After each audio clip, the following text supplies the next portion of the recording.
¿Puede el deseo conducir a la ruina espiritual de alguien elegido por Dios? La historia bíblica está llena de advertencias sobre cómo incluso los más ungidos pueden ser arrastrados por la fuerza de la lujuria. En Proverbios 6, 27 a 28 se pregunta: ¿puede alguien echarse brasas en el pecho sin quemarse la ropa? ¿O caminar sobre carbones encendidos sin quemarse los pies? Estas palabras revelan una verdad inquietante. El fuego del deseo carnal, cuando se descontrola, destruye más que el cuerpo, consume el alma, distorsiona el propósito divino y puede apagar el llamado de Dios. Hoy exploraremos cómo la lujuria, camuflada como atracción o pasión, puede ser la trampa más letal para los elegidos. Revelaremos los pasos invisibles que llevan del anhelo al abismo y cómo identificar a tiempo sus señales para no perder el destino que Dios ha preparado.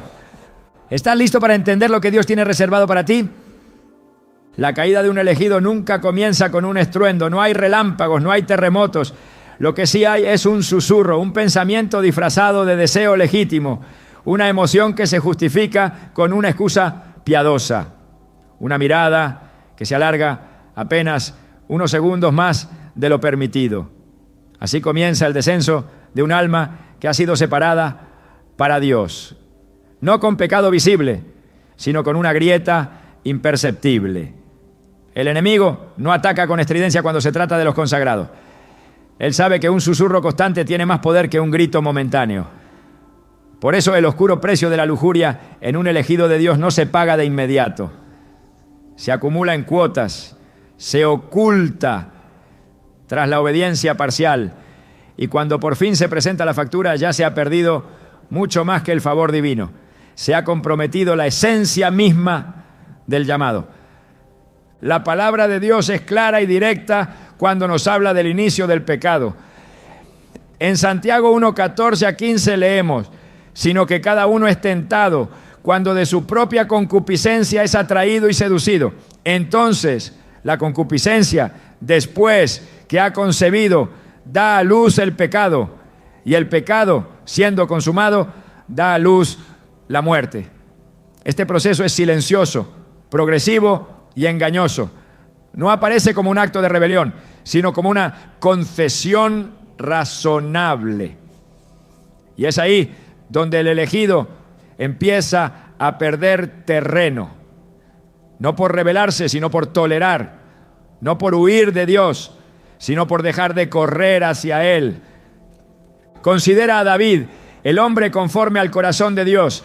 No fue cuando estaba en batalla ni cuando estaba buscando a Dios que la lujuria lo atrapó. Fue en un momento de ocio, en una azotea, en una tarde cualquiera.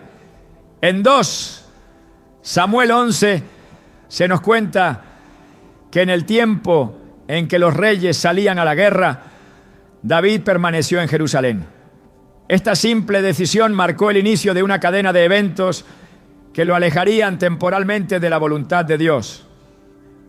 Desde esa azotea, David vio a Betsabé y no apartó la vista.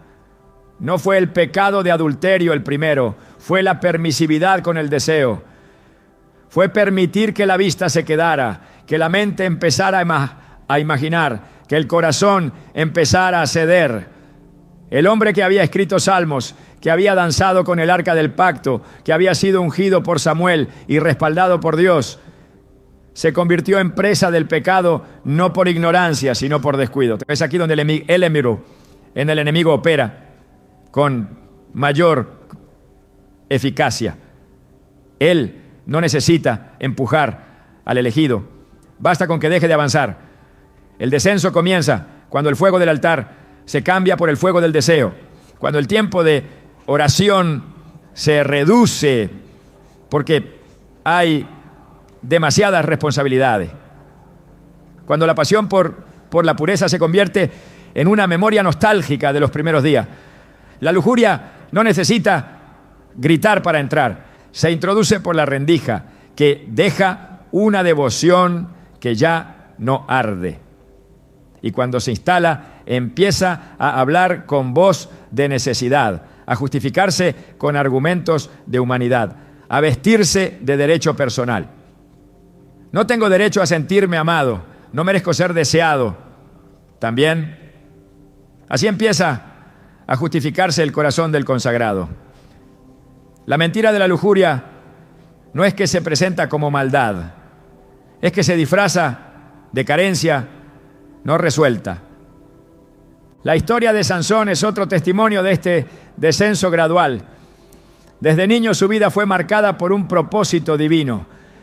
Jueces 13 relata cómo el ángel del Señor anunció su nacimiento a una mujer estéril diciendo: porque he aquí que concebirás y darás a luz un hijo, y navaja no pasará sobre su cabeza, porque el niño será nazareo a Dios desde su nacimiento. El llamado era claro, la separación era evidente, pero lo que comenzó como un voto santo fue siendo debilitado por decisiones personales que ignoraban la advertencia divina. Sansón no cayó con Dalila de inmediato. Antes de ella ya había buscado mujeres entre los filisteos, ya había tocado lo inmundo, ya había jugado con el límite. Cada paso hacia su caída estuvo camuflado de fuerza aparente. Seguía venciendo enemigos, seguía liberando a Israel, pero por dentro ya se estaba debilitando. El descenso es más peligroso cuando el poder todavía está activo, porque da la falsa ilusión de que todo está bien, mientras el alma se va enfriando. ¿Cuántas veces un elegido experimenta eso? Sigue ministrando, sigue predicando, sigue siendo usado por Dios, pero ya no tiene lágrimas en el altar. Ya no tiembla ante la presencia de Dios. Ya no gime por pureza. Ya no siente de dolor al recordar sus pensamientos ocultos. Y así el descenso continúa, cubierto por una capa de éxito aparente. El precio no se paga de inmediato, se acumula, se retiene, hasta que un día, como Sansón, se levanta pensando que aún tiene la fuerza y no sabe que el Espíritu del Señor se ha apartado de él. La Biblia está llena de advertencias para los consagrados. En el 1 Pedro 5:8 se nos dice: sed sobrios y velad, porque vuestro adversario el diablo, como león rugiente, anda alrededor buscando a quien devorar. Este versículo no es para los impíos, es para los que están en la fe, porque es precisamente el que ha sido apartado, el que ha sido sellado por una promesa, el que ha sido visitado por el Espíritu Santo, quien se convierte en blanco estratégico del enemigo. La lujuria no siempre busca al descarriado. Muchas veces apunta al líder, al predicador, al que ora por otros, al que es ejemplo. Porque si logra destruir a uno que ha sido puesto en alto, puede provocar que muchos caigan con él. Es por eso que el descenso silencioso es tan letal. No se ve hasta que ya ha dejado una estela de dolor detrás. Pero aún en medio de ese proceso, Dios sigue hablando. Su Espíritu sigue advirtiendo. A veces lo hace a través de una palabra en la predicación, otras veces en un sueño que perturba o en una conversación inesperada que toca justo el área comprometida. Sin embargo, el corazón endurecido empieza a ignorar esas señales. La conciencia que antes gritaba, ahora susurra, y el elegido se convence de que lo que está haciendo no es tan grave, que todos luchan con algo, que Dios entiende. Pero no hay excusa que cambie la santidad de Dios. Él no cambia sus estándares porque te ama. Te ama y por eso te llama al arrepentimiento. La lujuria que no se confiesa se convierte en hábito. Y el hábito que no se rompe se convierte en atadura. La Escritura no nos deja sin esperanza, pero tampoco sin advertencia. En Hebreos 3:12 a 13 se nos exhorta: mirad, hermanos, que no haya en ninguno de vosotros corazón malo de incredulidad para apartarse del Dios vivo. Antes, exhortaos los unos a los otros cada día, entre tanto que se dice hoy, para que ninguno de vosotros se endurezca por el engaño del pecado. Aquí se nos revela la dinámica más peligrosa del descenso: el endurecimiento. El pecado no solo nos mancha, nos engaña, nos hace creer que estamos bien, que no hemos cambiado tanto, que aún podemos volver cuando queramos. Pero cada día que se tolera lo intolerable, el alma se aleja más. Cada día que se ignora la voz del Espíritu, el corazón se vuelve menos sensible. Y cada día que se vive sin arrepentimiento, el precio del regreso se hace más alto. Por eso esta primera parte es una alerta, un llamado a examinar no solo nuestras acciones, sino nuestras motivaciones, a preguntarnos si hay deseos que hemos permitido, pensamientos que hemos justificado, hábitos que hemos normalizado, a reconocer que el descenso no siempre se nota, pero siempre deja marca, que la lujuria no siempre comienza en el cuerpo. Muchas veces se aloja primero en la mente, en las fantasías, en las conversaciones ligeras, en los deslices que nadie ve, pero que Dios conoce, y que si no se confronta desde el principio, terminará por exigir un precio que ningún ministerio puede pagar. La buena noticia es que aún estamos a tiempo, que mientras el Espíritu de Dios siga tocando, hay esperanza, que mientras su palabra siga confrontando, hay redención. Pero eso requiere valentía, la valentía de enfrentar lo que hemos ocultado, de admitir que hemos permitido deseos que no honran a Dios, de volver al altar no como ministros, sino como hijos, no como líderes, sino como necesitados de misericordia, porque antes de ser usados, fuimos salvados.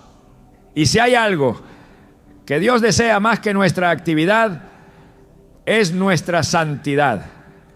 Esta es la verdad que todo consagrado debe recordar, no importa cuán alto haya sido levantado, si permites que la lujuria anide en tu corazón, caerás. Y no caerás solo, afectarás a tu familia, a tu comunidad, a tu llamado, porque el precio de la lujuria no se paga solo en secreto, se paga en los frutos, en los silencios, en las lágrimas de quienes confiaron en ti. Por eso el descenso debe ser detenido hoy, no mañana, no después de otro mensaje, no después de otro compromiso, hoy, porque aún hay tiempo, porque aún hay gracia, porque el Dios que ve en lo secreto también restaura en lo secreto.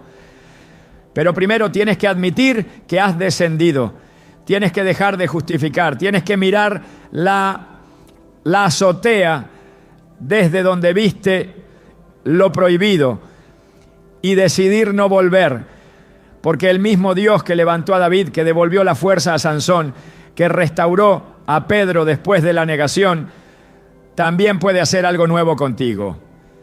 Pero todo comienza con una decisión. La decisión de detener el descenso antes de que el precio sea irreversible. ¿Estás dispuesto a detenerte antes de llegar al fondo? ¿Estás listo para confesar lo que has escondido y permitir que la luz de Dios ilumine incluso los rincones más oscuros de tu alma? Porque solo entonces comenzarás a subir nuevamente. Solo entonces volverás a oír su voz como antes. Solo entonces el llamado que parecía perdido empezará a latir otra vez en tu interior. La elección divina no elimina la batalla, la intensifica. El hecho de ser separado para un propósito no te coloca fuera del alcance del enemigo, sino que te convierte en su objetivo más codiciado. Cuanto más alto es el llamado, más sutil y persistente es el ataque. La Escritura no oculta esta realidad. De hecho, está saturada de ejemplos donde los escogidos de Dios, aquellos sobre los que reposaba su espíritu, cayeron cuando bajaron la guardia frente al antasantosai. Alana saeron tare tentación. No porque carecieran de unción, sino porque dejaron de vigilar. No porque no conocieran la palabra, sino porque dejaron de someter sus deseos al gobierno del Espíritu.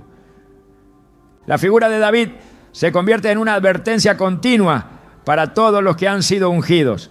Él no fue llamado en medio del pecado, sino en medio del campo, mientras cuidaba ovejas, mientras entonaba salmos, mientras buscaba la presencia de Dios en soledad. Fue elegido por su corazón, por su sensibilidad hacia la voluntad del Padre. Sin embargo, ese mismo David, el que escribió, crea en mí, oh Dios, un corazón limpio, en el Salmo 51, también fue el que permitió que su deseo tomara el control de su voluntad.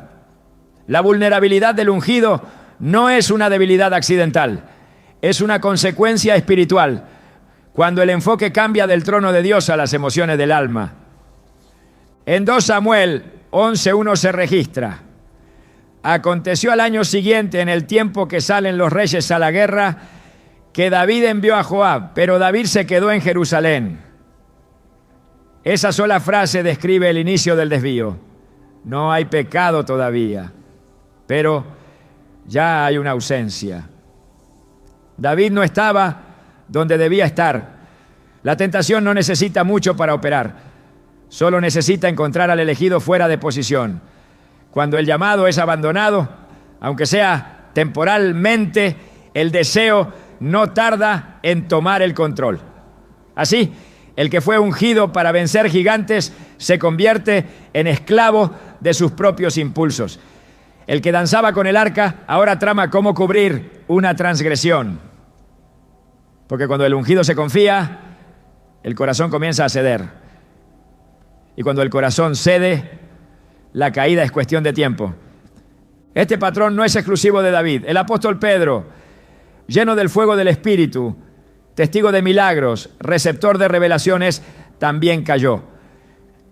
Jesús le advirtió: Simón, Simón, he aquí Satanás os ha pedido para zarandearos como a trigo, pero yo he rogado por ti que tu fe no falte. Lucas 22:31-32. El enemigo pide acceso a los consagrados, no porque ya hayan fallado, sino porque representan amenaza. Pedro negó a Jesús, no por falta de amor, sino por miedo, por presión, por un momento de debilidad.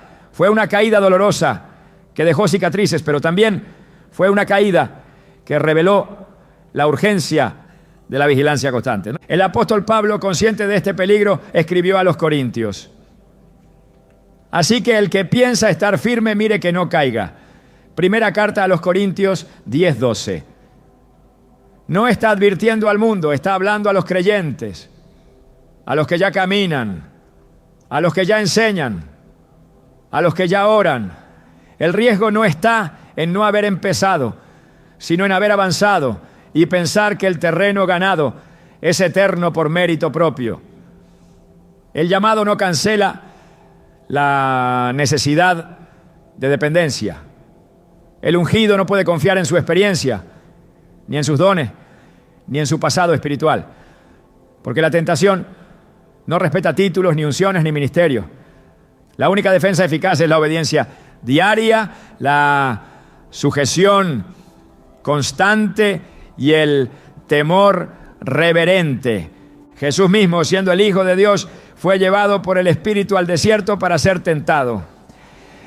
En Mateo 4:1-11 vemos cómo Satanás no dudó en usar la propia Escritura para tentar al Verbo hecho carne.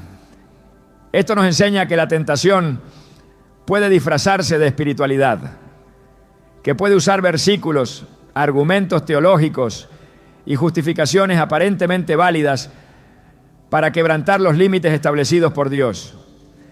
Jesús venció porque respondió con la palabra, pero no con una palabra mal usada, sino con la verdad plena, entendida desde el corazón del Padre. El ungido que no discierne puede caer en la trampa de usar su conocimiento bíblico como escudo para justificar su carnalidad. La vulnerabilidad se intensifica cuando se mezcla el llamado con la complacencia. El momento en que el ungido comienza a sentirse invencible es el instante en que más cerca está de caer. Sansón es la personificación de esta verdad.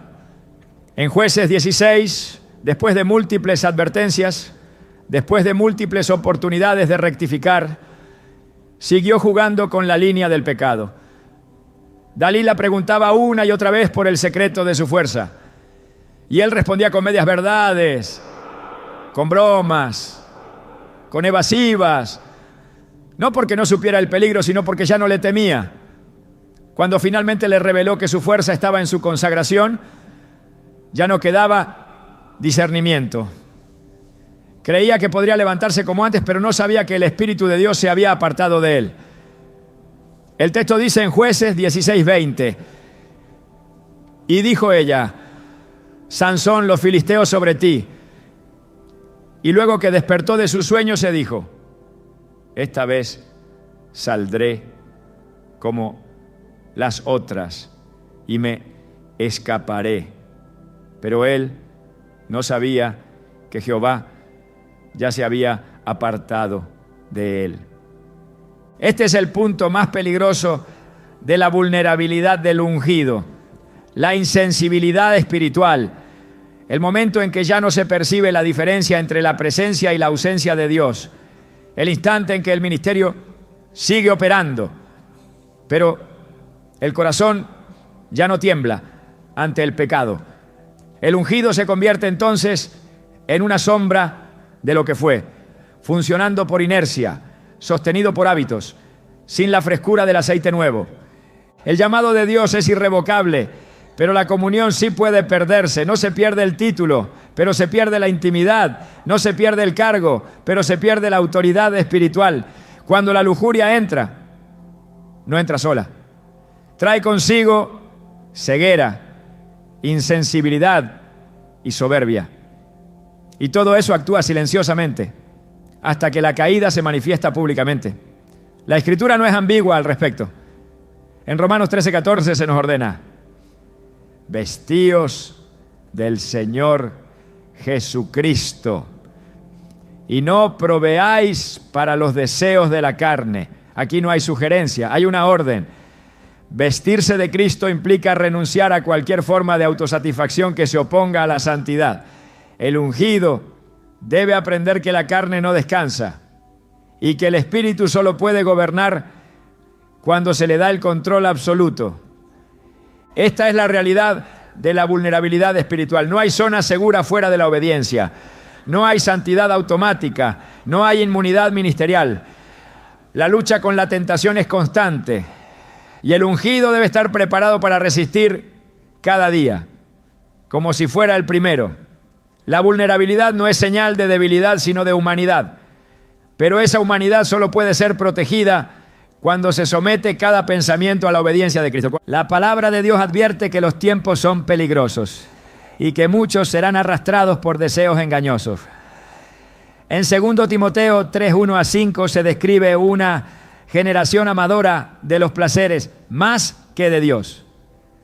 Personas que tendrán apariencia de piedad, pero negarán su eficacia. Esta es la trampa final. Mantener la forma externa mientras el interior está cediendo terreno.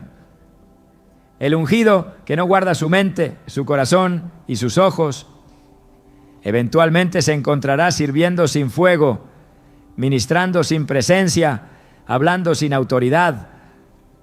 Por eso el llamado hoy es a la vigilancia absoluta. No es suficiente haber sido llamado. No es suficiente haber experimentado unción. No es suficiente haber vencido en el pasado. Cada día trae su propia batalla y cada victoria requiere dependencia total del Espíritu Santo. El ungido debe caminar con reverencia, con temor de Dios, con sensibilidad espiritual, porque la tentación vendrá y vendrá con insistencia. No se puede negociar con ella, no se puede razonar con ella. Solo se le vence cuando se renuncia a todo lo que pueda abrirle una puerta. La Escritura nos recuerda en Gálatas 5:16. Digo, pues, andad en el Espíritu y no satisfagáis los deseos de la carne. Esta no es una recomendación para los débiles, es un mandato para los fuertes. Porque cuanto más alto se asciende en el propósito, más vulnerable se vuelve el alma si no se mantiene sujeta a Dios. El andar en el Espíritu es un acto diario, una decisión continua, un sacrificio permanente. No hay victoria duradera sin una entrega absoluta.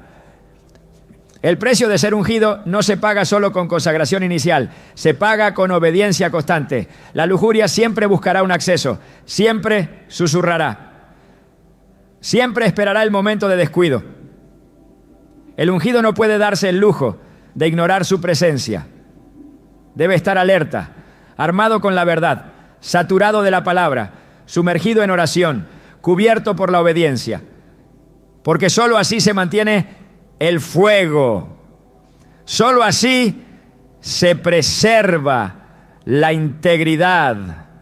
Sólo así se honra verdaderamente al Dios que eligió, no por méritos, sino por gracia. El alma no se desmorona de golpe, se desintegra lentamente, seducida por la falsa promesa de un placer que nunca cumple lo que anuncia. La lujuria es hábil en disfrazarse.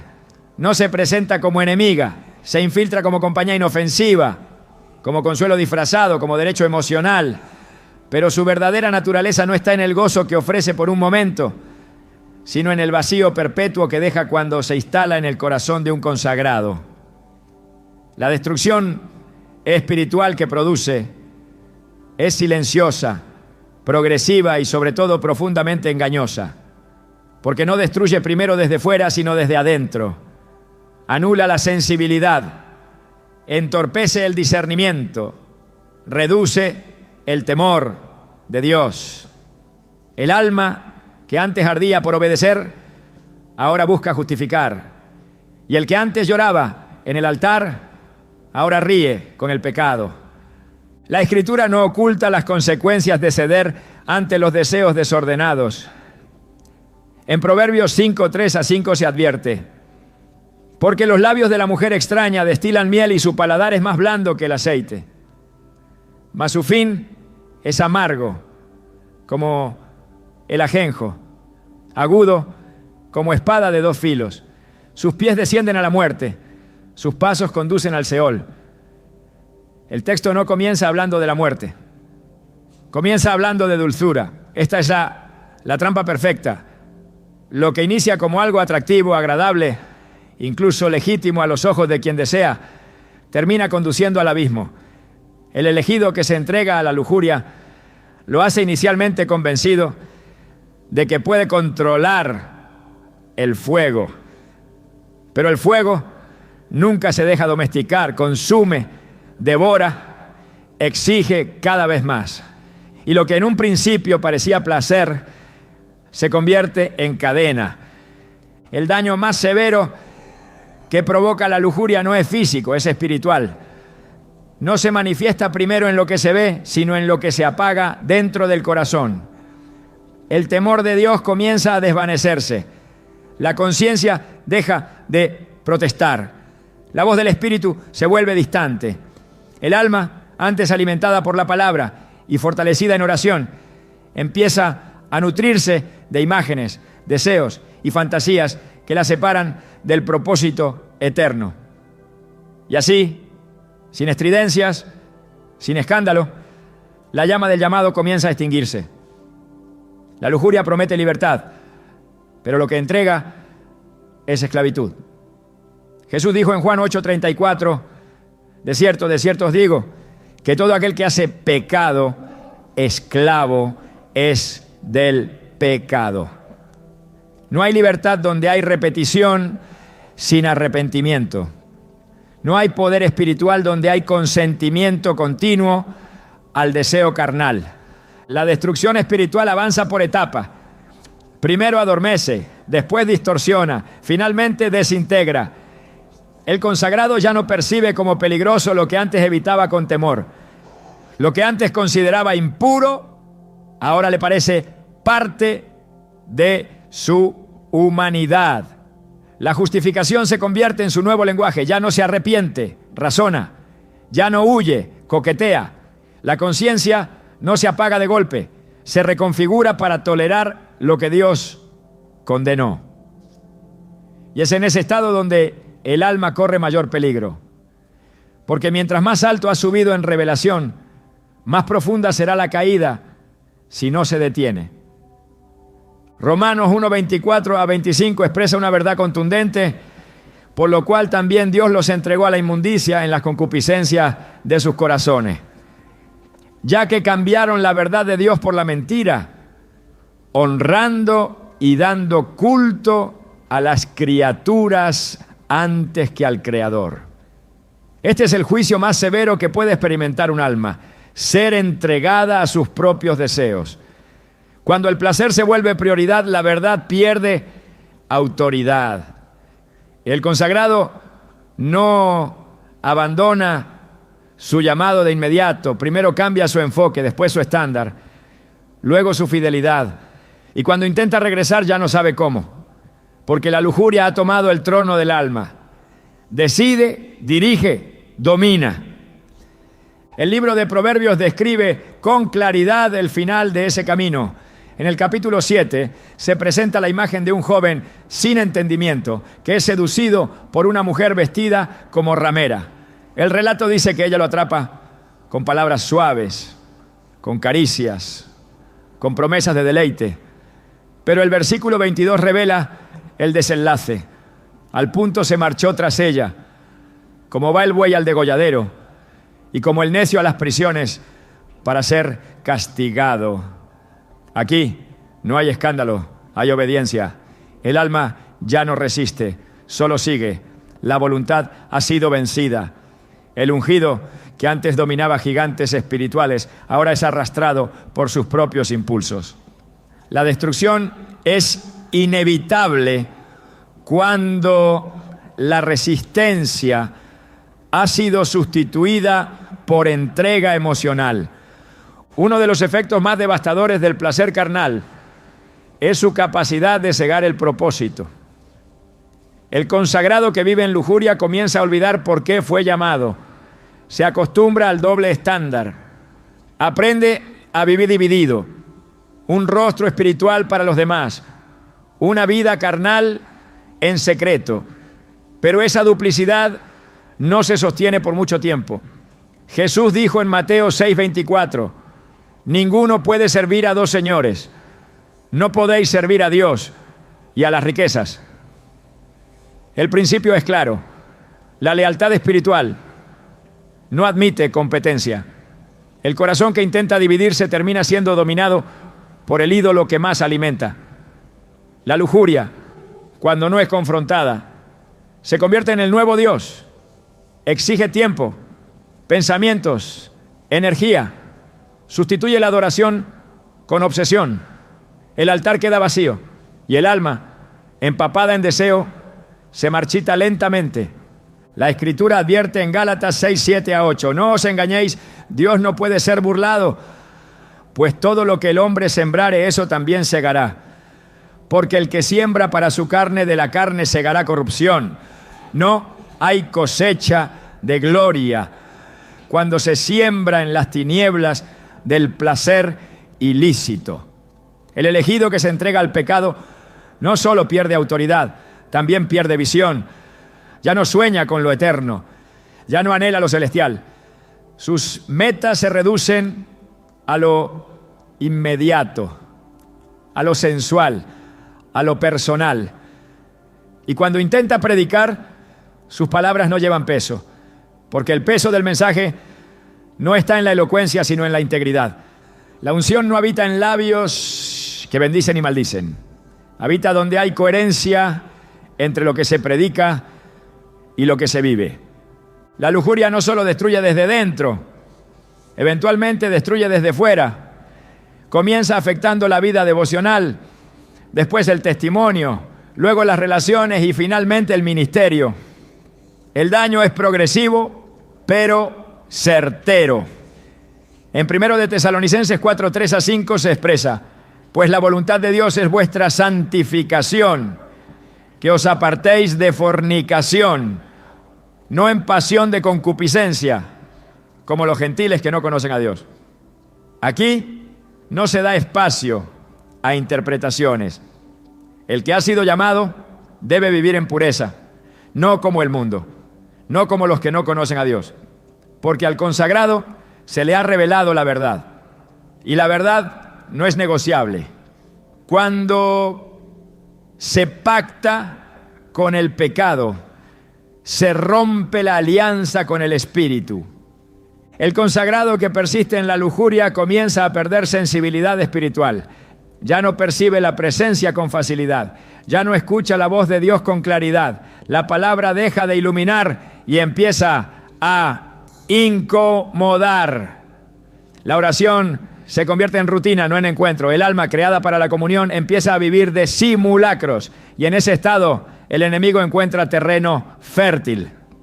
Porque donde hay oscuridad oculta, hay acceso. Efesios 4:27 lo afirma. Ni deis lugar al diablo. Cada espacio de impureza es una invitación al adversario. Y cuando el enemigo entra, no se conforma con parte, quiere todo. Quiere la mente, las emociones, la voluntad. Quiere el altar, la voz, el testimonio. El daño espiritual se vuelve irreversible cuando ya no se desea restauración, cuando el pecado deja de doler, cuando la vida carnal se normaliza. Pero incluso en esa condición, Dios sigue llamando, sigue esperando, sigue extendiendo su mano. Sin embargo, la restauración no será posible mientras se siga justificando el pecado. El espíritu no será forzado, no comparte habitación con la impureza. El elegido que desea ser libre debe rendirse por completo. No a medias, no por emoción, no por culpa. Solo el arrepentimiento genuino, acompañado de una decisión irrevocable, puede revertir el proceso de destrucción. En Hebreos 12:1 se nos exhorta: despojémonos de todo peso y del pecado que nos asedia y corramos con paciencia la carrera que tenemos por delante. El pecado asedia, rodea, insiste, no se cansa, no se distrae. Por eso el consagrado debe despojarse. No se trata de acomodar el pecado, ni de reducir su influencia. Se trata de expulsarlo, de negarle toda entrada, de cerrar cada acceso. Porque donde hay tolerancia, hay derrota. Y donde hay pureza, hay victoria. El placer momentáneo no compensa la pérdida eterna. La satisfacción de un instante no se compara con la comunión que se pierde. La destrucción espiritual que causa la lujuria nunca es inmediata, pero cuando llega es devastadora. No solo deja ruinas, deja confusión. El elegido que ha caído pierde la autoridad para hablar con firmeza, para orar con eficacia, para guiar con ejemplo. Y si no se arrepiente, su vida se convierte en advertencia. En lugar de ser luz, se convierte en sombra. En lugar de ser guía, se convierte en tropiezo. La lujuria no solo hiere al que la abraza, también arrastra a quienes lo siguen. Por eso el precio es tan alto, porque su daño no es solo individual, es colectivo. Afecta generaciones, contamina entornos, pervierte herencias. Solo la sangre de Cristo puede revertir esa destrucción. Solo un corazón quebrantado puede volver a sentir. Solo una confesión sincera puede abrir camino a la restauración. Pero mientras se ame más el placer que la presencia, no habrá redención posible.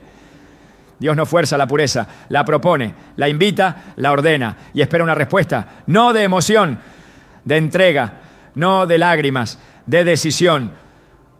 Porque el elegido que desea recuperar lo perdido debe estar dispuesto a abandonar lo que le robó.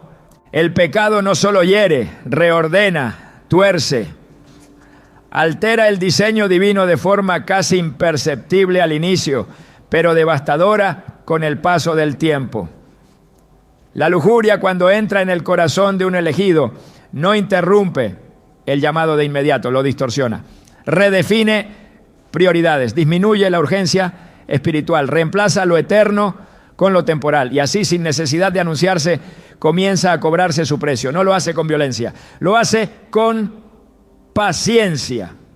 Destroza con promesas dulces y termina reclamando las semillas que fueron sembradas con descuido.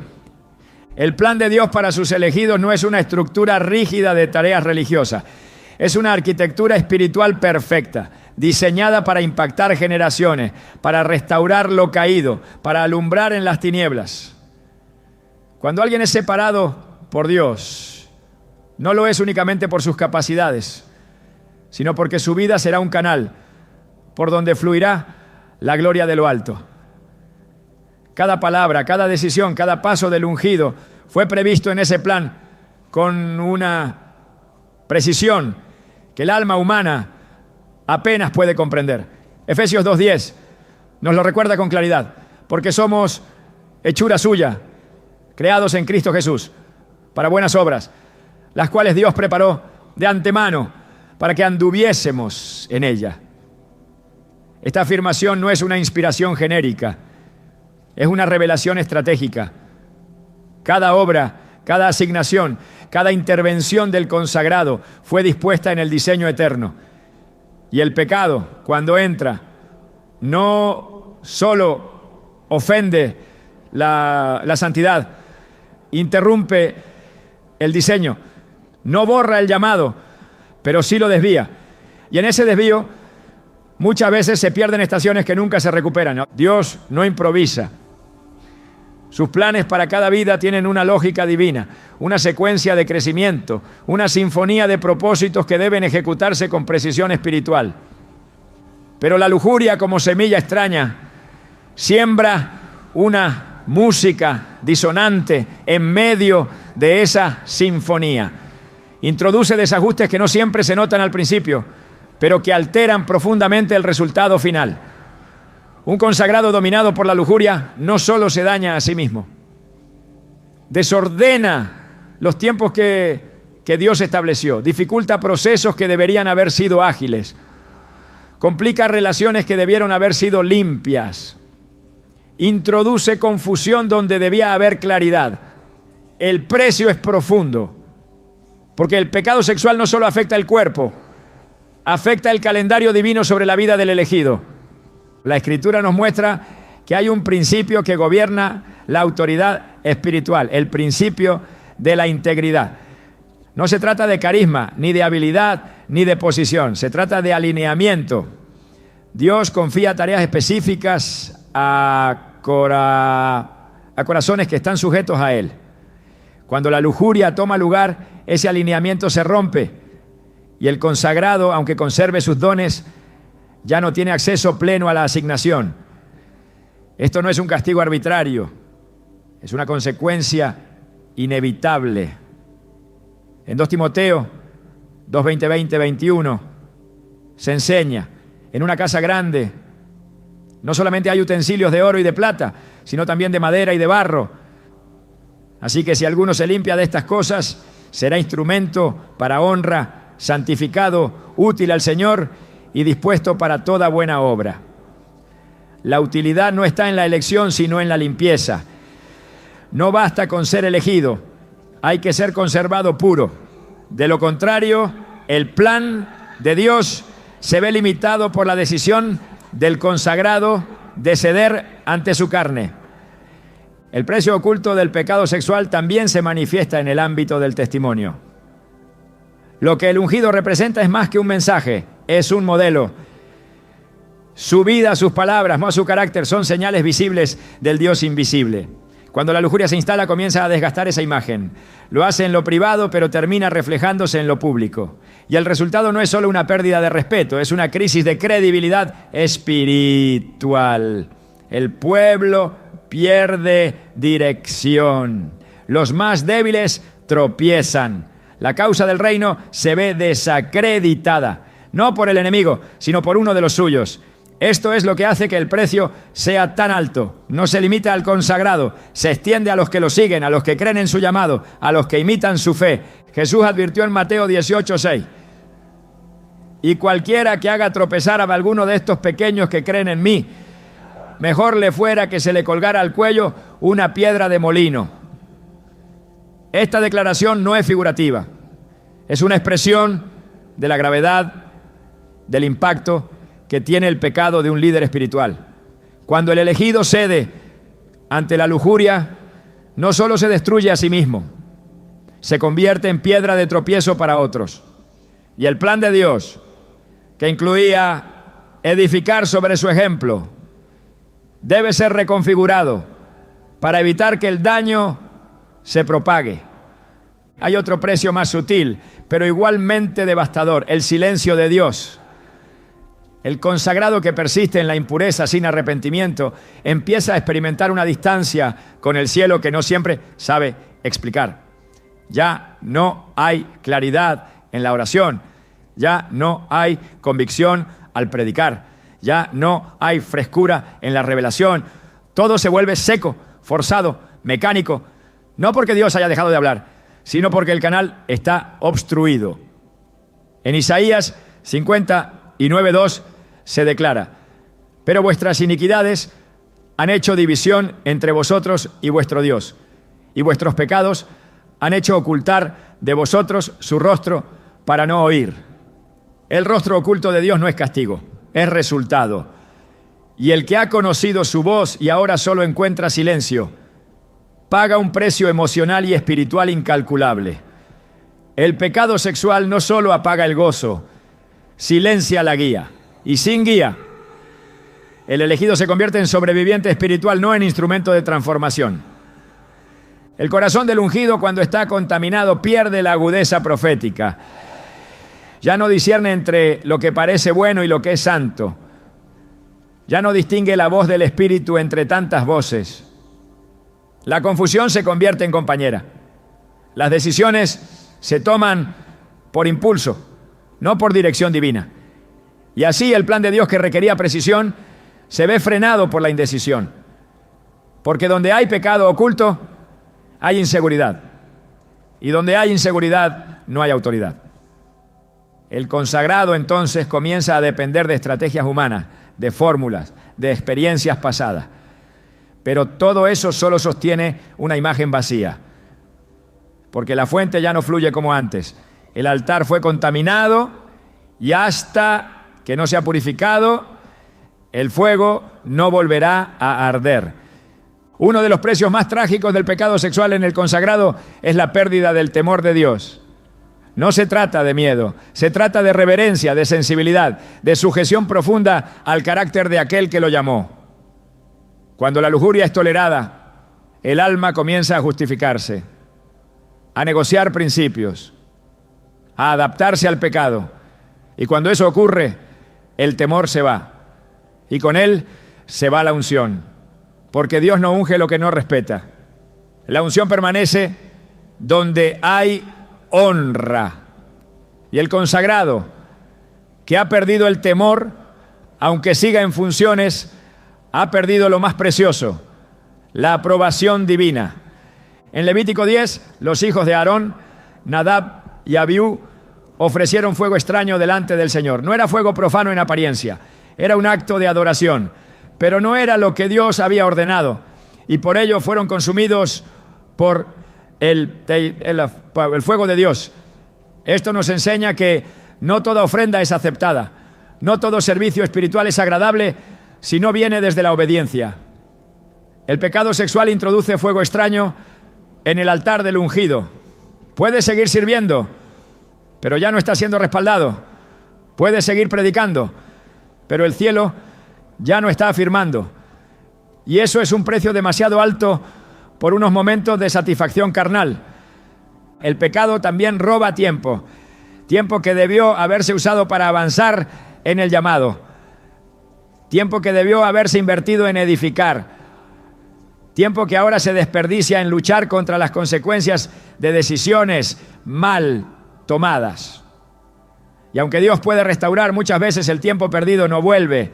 Joel 2:25 promete: y os restituiré los años que comió la oruga, el saltón, el revoltón y la langosta. Pero esa restitución requiere rendición total. No es automática, no es garantizada si no hay arrepentimiento genuino.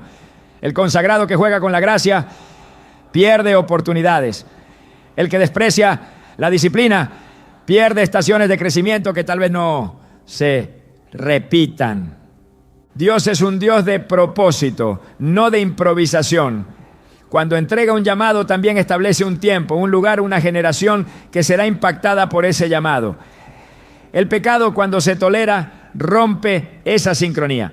Hace que el ungido llegue tarde, llegue débil, llegue sin la fuerza que necesitaba para cumplir su parte. Y cuando eso ocurre, otros deben tomar su lugar. No porque Dios deseaba reemplazarlo, sino porque Él mismo se autoexcluyó.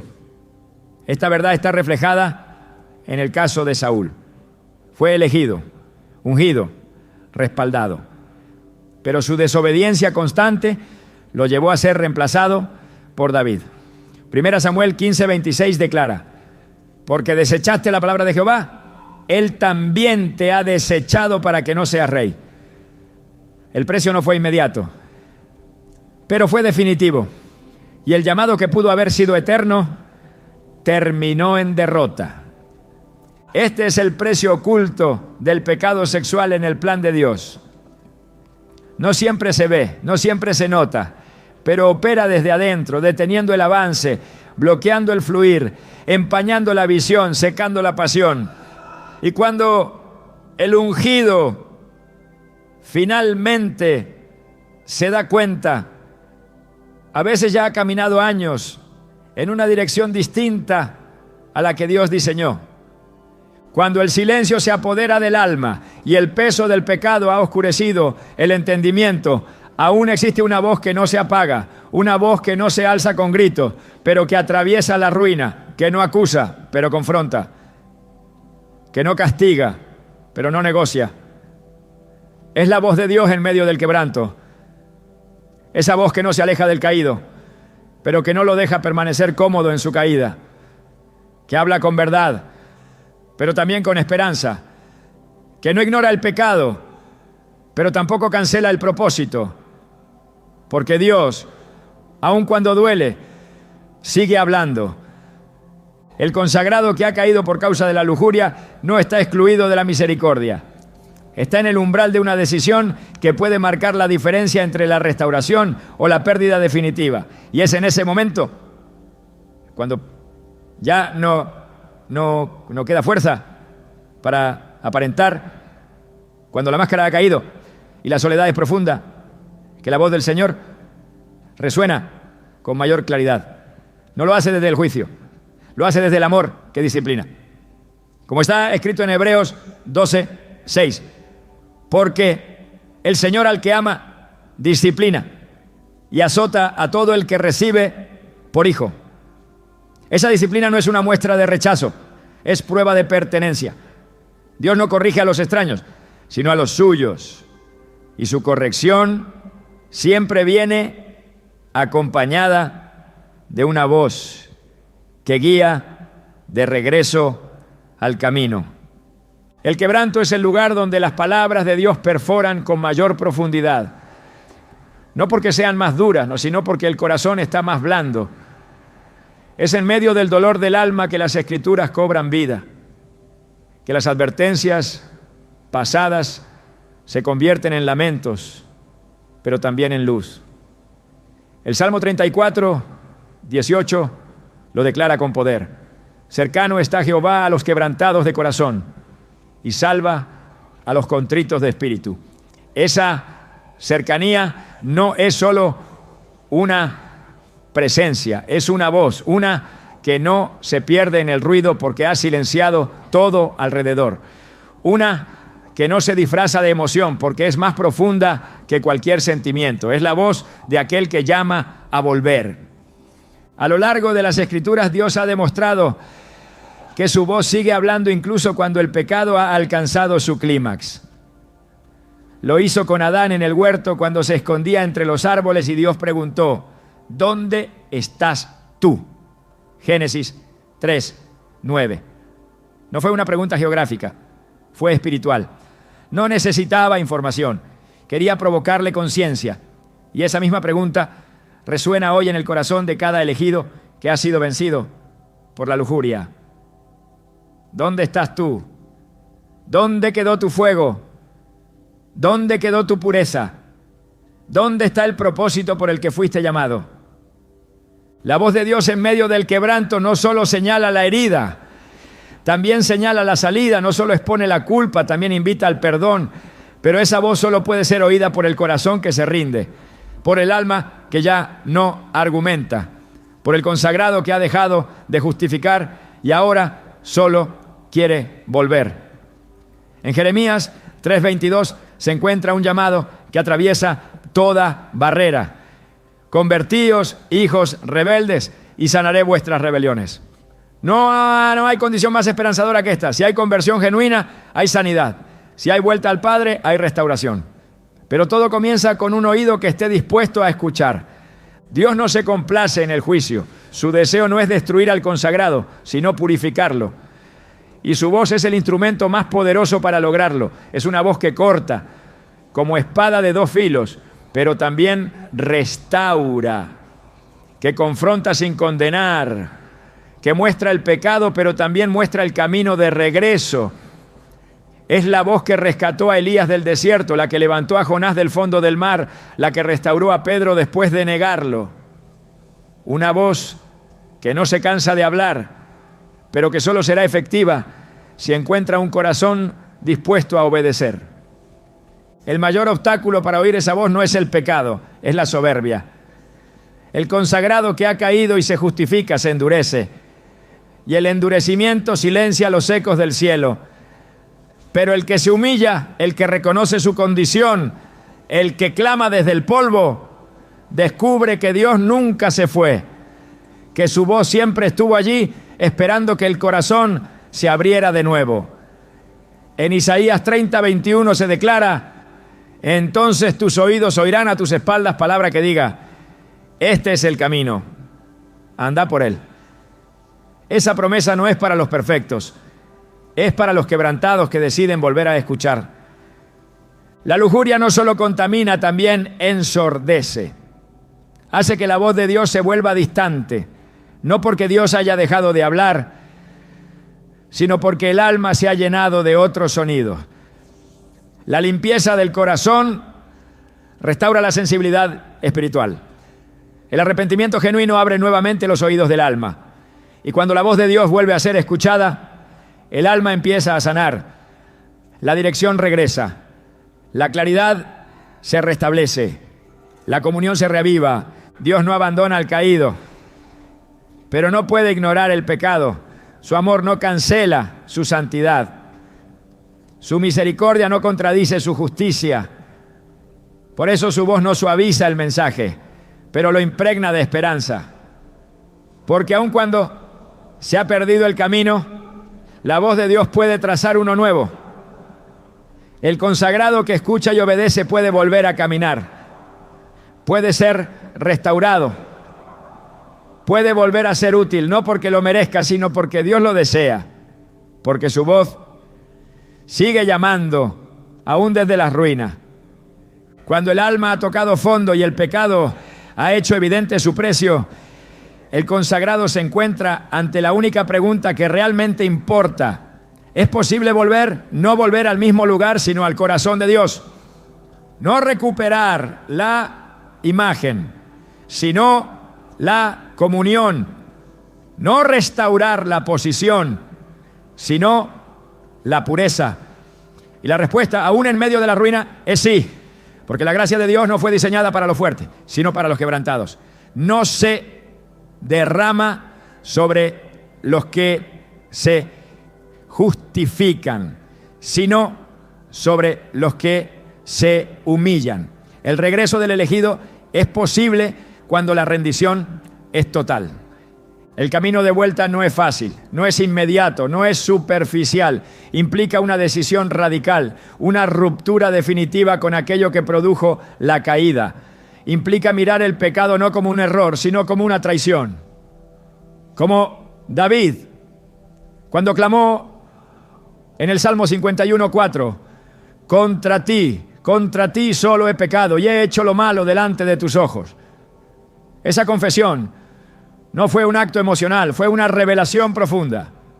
David entendió que su pecado no fue solo contra una mujer o contra un hombre, fue contra Dios. Y esa conciencia Es el principio de la restauración. La restauración divina no consiste en devolver lo perdido, sino en reconfigurar lo destruido. Dios no repara con parche, Él transforma desde el interior. El elegido que regresa no es simplemente reinstalado, es rediseñado.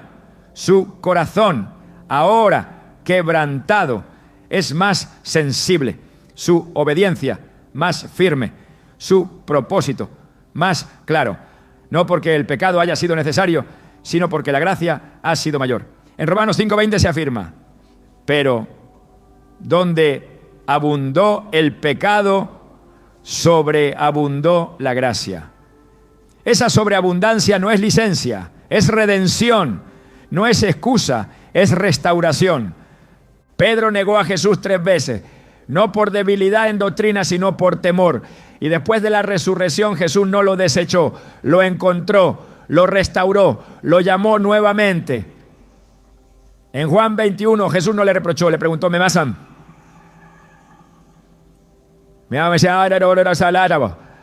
Esa pregunta no era retórica, era una oportunidad, una invitación a empezar otra vez. A amar más allá de la culpa, a servir desde la gratitud, a seguir desde la humildad. Y Pedro, transformado por esa gracia, se convirtió en roca, en líder, en apóstol. La caída no definió su destino, la restauración lo refinó. Así también el elegido que ha sido vencido por la lujuria no está condenado al exilio espiritual, pero debe elegir, no puede volver con condiciones, no puede regresar cargando lo mismo, debe soltar, confesar, rendirse, porque Dios no restaura mientras haya resistencia, pero cuando encuentra un corazón contrito, actúa con poder, como lo hizo con el hijo pródigo, quien al volver a casa encontró no reproche, sino abrazo, no escasez, sino fiesta, no exclusión, sino restitución. Lucas 15:24 dice: porque este mi hijo muerto era ya revivido, se había perdido y es hallado. Esa es la voz del Padre, esa es la promesa para el consagrado que decide volver. Dios no cancela su propósito, pero espera una respuesta. La restauración está disponible, pero exige entrega. No se puede servir con el corazón dividido, no se puede predicar con el altar contaminado. No se puede liderar sin santidad. El fuego solo desciende sobre sacrificios limpios. La unción solo fluye donde hay verdad. Y la autoridad solo permanece donde hay integridad. El elegido que regresa debe hacerlo con todo. Y si lo hace, Dios lo recibirá, lo limpiará, lo levantará. Porque en el reino el fracaso no es el final. Es el escenario de una gloria mayor. El verdadero peligro no es la caída, es la indiferencia después de haber caído. Cuando el alma ya no lucha, ya no llora, ya no siente. Cuando la lujuria ha dejado de provocar culpa y ha sido aceptada como parte de la identidad. El abismo se convierte en hogar. Y es entonces cuando el enemigo logra su victoria más perversa: convencer al consagrado de que ya no vale la pena volver. Esa es la trampa final. No la tentación, sino la resignación. No el pecado, sino el conformismo espiritual.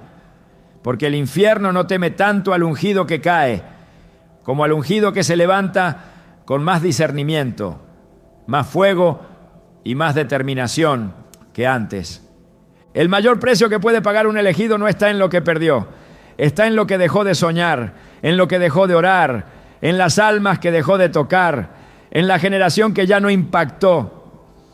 Porque la lujuria no solo rompe la comunión con Dios, rompe la conexión con el propósito eterno, apaga el deseo de avanzar, disuelve la visión, roba la capacidad de soñar con lo santo. Y cuando el ungido deja de soñar con lo que Dios puede hacer a través de él, ha comenzado a morir por dentro.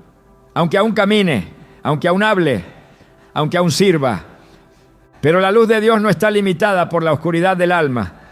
La presencia no se acobarda ante la sombra del pecado. La voz del Espíritu no se extravía, incluso en el lugar más seco y contaminado. Aún allí, Dios sigue preguntando, ¿dónde estás? No como señal de juicio, sino como anuncio de esperanza. Porque si aún puede responder, si aún puede reconocer que se ha alejado, todavía puede ser redimido. No hay noche tan oscura que la luz del arrepentimiento no pueda perforar. No hay lodo tan espeso que el agua viva no pueda limpiar. Lo que el enemigo más teme es a un corazón quebrantado que no se rinde, a un consagrado que se ha enfrentado a su propia miseria y aún así elige obedecer, que ha visto la fragilidad de su carne y aún así decide ayunar, que ha reconocido la profundidad de su culpa y aún así levanta sus manos, porque ese corazón no solo ha sido restaurado, ha sido armado. Ahora ya no sirve desde la inocencia, sino desde la convicción. Ya no habla desde el deber, sino desde el quebranto. Y esa voz que conoce el precio de la lujuria, también conoce el valor de la presencia. Esa vida que fue marcada por el pecado, ahora se convierte en un testimonio viviente de la gracia. Hoy más que nunca el reino necesita hombres y mujeres que no solo eviten caer, sino que se levanten con fuego renovado después de haber sido restaurados. Que no escondan sus cicatrices, sino que las usen como evidencia de que Dios aún llama, aún limpia, aún transforma. Porque si el enemigo logró seducir a un elegido, Dios aún puede escribir una historia mayor con quien ha sido perdonado. Porque en el reino la última palabra no la tiene el pecado, la tiene la redención. ¿Estás dispuesto a volver a soñar, a dejar que Dios escriba lo que tú pensaste que había terminado? Entonces levántate, porque aún hay propósito, aún hay fuego, aún hay tiempo.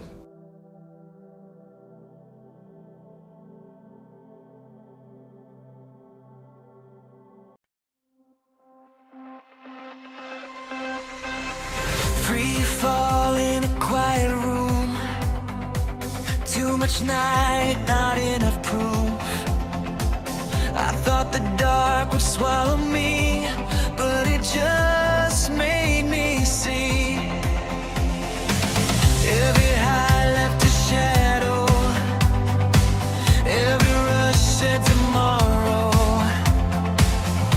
When I hit the lowest sound, that's when the lights came around. I thought this was the end of the road. Turns out it was where it begun. There's a sunrise after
a drop.